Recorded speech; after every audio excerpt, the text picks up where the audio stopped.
Hello, മീൻ പേ നമ്മുടെ ഡ്രൈവറാണ്. അടുത്ത സംശയം എല്ലാവർക്കും, നമ്മുടെ സൈറ്റാണെന്നുണ്ടെങ്കിൽ എത്ര വലുപ്പമുള്ള സൈറ്റാണ്? നമ്മുടെ ആണെങ്കിൽ സൈറ്റ്, നമുക്ക് സൈറ്റിന് വർക്ക് നടക്കുന്നിടത്താണോ നമ്മുടെ ക്യാബിൻ? നമ്മുടെ ക്യാബിൻ എങ്ങനെയാണെന്നുള്ളതൊക്കെ ചോദിച്ചിട്ടുണ്ട്. അപ്പോൾ അങ്ങനെയുള്ള ആൾക്കാരൊക്കെ എനിക്ക് തോന്നുന്നു നമ്മുടെ നേരത്തെ വീഡിയോസ് കണ്ടിട്ടില്ല, മൊത്തമായിട്ട് കണ്ടിട്ടില്ല പലരും. ഞാൻ നമ്മുടെ വീഡിയോസ് കാണുന്ന ആൾക്കാരുടെ പെർസെൻറ്റേജ് എടുത്ത് നോക്കിയപ്പോൾ മിക്കവരും 70% വീഡിയോ കാണാറുള്ളൂ. ലാസ്റ്റ് 25% അല്ലെങ്കിൽ 30% വീഡിയോ കാണുന്നില്ല. അപ്പോൾ അതുകൊണ്ടാണ് ഈ ഡൗട്ട് ക്ലിയർ ആവുന്നത്. അപ്പോൾ വീഡിയോസ് മൊത്തം കാണുക എന്നുള്ളതാണ് എനിക്ക് പറയാനുള്ളത്.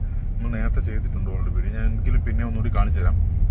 നമ്മുടെ സൈറ്റ്, എൻ്റെ ക്യാബിൻ ഞാൻ പിന്നെ കാണിക്കാം, വേറെ വീഡിയോയിൽ നമുക്കൊന്നുകൂടി ചെയ്യാം. ഇപ്പം ഞാൻ സൈഡിലോട്ട് ഇറങ്ങിയതാണ്. അപ്പം സൈറ്റ് നമ്മൾ കാണിച്ചത് എന്തുമാത്രം ഡിസ്റ്റൻസ്. नंबर नहीं, सीधा सीधा 4 में. हाँ, सीधा 4 में. ഇപ്പം നമ്മുടെ സൈറ്റ് വലിയാണ്, നമുക്ക് ഒരുപാട് സോണുകളായിട്ട് തിരിച്ചേക്കുന്നതാണ്. അപ്പം ഒരു ഇതാണ് ഞാൻ കാണിച്ചത്. ബീച്ചാണ്, നമ്മൾ ഇവിടുന്ന് സ്റ്റാർട്ട് ചെയ്യുകയാണ്. ബീച്ചിൻ്റെ ഒരു സൈഡാണ്, ഈ ഒരു സൈഡാണ് ബീച്ചിൻ്റെ. അതുപോലെ തന്നെ ഇനി ഒരു ഓപ്പോസിറ്റ് വരെ നമുക്ക് പോകണം. അപ്പോൾ ഇതൊരു 3 മിനിറ്റുള്ള വീഡിയോസ് എടുക്കാനാണ് ഞാൻ ഉദ്ദേശിക്കുന്നത്. അപ്പം മൊത്തം കവറാകുമോ എന്നുള്ള അറിയില്ല. അപ്പോൾ നമുക്ക് ഇതെല്ലാം നമ്മുടെ സൈറ്റാണ്. ഞാൻ ഇന്നലെ കഴിഞ്ഞ ദിവസം ഒരു വീഡിയോ നമ്മൾ എടുത്തിരുന്നത് അത് ഇവിടെ നിന്നാണ്, ഈ ഒരു സൈറ്റിൽ നിന്ന് എടുത്ത വീഡിയോ ആണ്. ഇതുണ്ട് ഇതിവിടെ ഒരു ബിൽഡിംഗ് സെക്ഷന്, ഒരു ഹോട്ടലും കാര്യങ്ങളൊക്കെ നടക്കുന്നു. അതിൻ്റെ കൂടെ ബീച്ചിൻ്റെ സൈഡ്, എൻ്റെ ജിമ്മ്, ഇവിടെ ഒരു ജിമ്മ് വരുന്നുണ്ട്. അപ്പോൾ അങ്ങനെയാണെന്നുണ്ടെങ്കിൽ വലിയ സൈറ്റാണ്.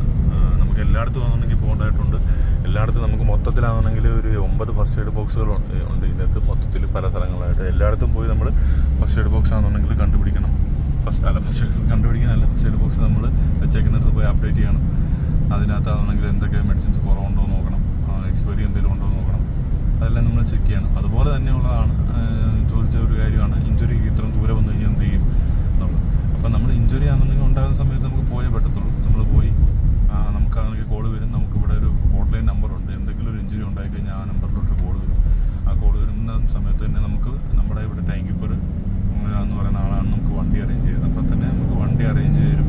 നമ്മൾ വണ്ടി എടുത്തിട്ട് പെട്ടെന്ന് തന്നെ നമ്മൾ സൈറ്റിൽ പോകുന്നതാണ്. ഇപ്പം നമ്മുടെ സൈറ്റ് എന്ന് പറഞ്ഞു കഴിഞ്ഞാൽ ഇപ്പം ഇവിടെ നമുക്കൊരു വണ്ടി കിട്ടിക്കഴിഞ്ഞ് കഴിഞ്ഞാൽ നമ്മുടെ ഏറ്റവും ലാസ്റ്റ് വരെ നമുക്ക് പോകണമെന്നുണ്ടെങ്കിൽ ചിലപ്പോൾ സിഗ്നൽസ് കാണുക ഇതൊക്കെ കവർ ചെയ്തിട്ട് നമ്മൾ പോയി വരുമ്പോഴത്തേക്ക് എത്തുമ്പോഴത്തേക്ക് ചിലപ്പോൾ ഒരു 10 മിനിറ്റ് മാക്സിമം, അല്ല 5 മിനിറ്റ് 10 മിനിറ്റ് കൂടിയും 10 മിനിറ്റ് നമുക്ക് എടുക്കും ചിലപ്പം.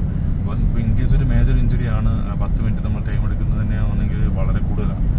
അപ്പം നമ്മൾ ചെയ്യുന്ന കാര്യം എന്താണെന്ന് വെച്ച് കഴിഞ്ഞാൽ, ഇൻ കേസ് എന്തെങ്കിലും മേജർ ഇഞ്ചുറി ആണ്, നമുക്ക് ഒരുപാട് എത്താൻ ദൂരെ കൂടുതലാണെന്നുണ്ടെങ്കിൽ നമുക്കൊരു ഹോട്ട്ലൈൻ കോൾ വരുന്ന സമയത്ത് തന്നെ നമ്മൾ ആംബുലൻസിനും കൂടി കോൾ ചെയ്ത് പറയും. കാരണം നമ്മൾ ഇൻ കേസ് ചിലപ്പോൾ നമ്മൾ എത്തുന്നതിന് മുമ്പ് ചിലപ്പോൾ ആംബുലൻസ് എത്തി